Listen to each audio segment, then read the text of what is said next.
Hi guys, দেখো আজকে আমি আর আমার বোন মাঠে এসেছি। তোমাদেরকে দেখাই, জাস্ট মাঠটা দেখো, পুরো হলুদ আর হলুদ সর্ষে খেতে।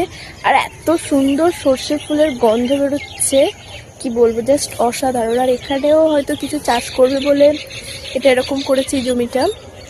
তোমাদেরকে দেখাচ্ছি, জাস্ট মাঠের চারপাশটা জাস্ট হলুদ আর হলুদ।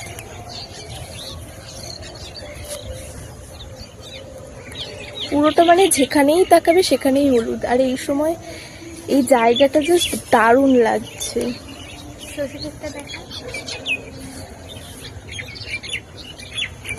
মানে পুরোখানে সবার ক্ষেতে সর্ষে চাষ করে, তাছাড়া এখন আর কিচ্ছু চাষ করার নেই। আর যারা সবজি চাষ করেছে তারা তো ওই যে ভিতরের ওই দিকে করেছে, আর এই সাইডটাতে পুরো সর্ষে আর সর্ষে। আর গাইস, তোমাদেরকে আমাদের বাগানটাও ঘুরে দেখাই, চলো। আমাদের বাগানে কি কি সবজি চাষ হয়েছে,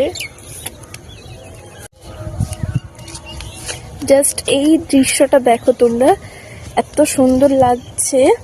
ধান গাছ বসিয়েছে, এগুলো মানে গাছ এখনো হয়নি, সবে চারা, কি একটা বলে আমি জানি না, যারা চাষ করে তারা বুঝতে পারবে।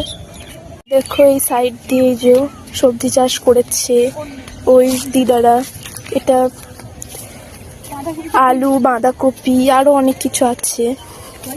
ডাল, এটা ডাল চাষ করেছে এই ক্ষেতটাতে। আর এটা হচ্ছে আমাদের একটা জেঠিমাদের বাগান, দেখো কতটা আলু চাষ করেছে, জাস্ট দেখো এখান থেকে ওই অত দূর।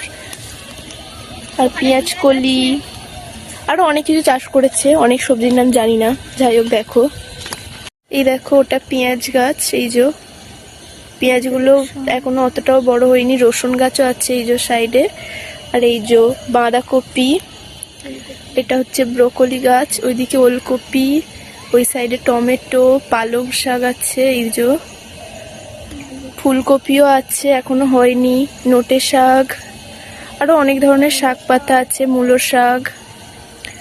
তো এতটাই, দেখো আজকে ভিডিওটা এতটাই। নেক্সট টাইম আমাদের বাগানে কি কি চাষ করেছি আমরা সেটা দেখাবো। আজকের মতো টাটা, ভালো লাগলে লাইক করে দিও।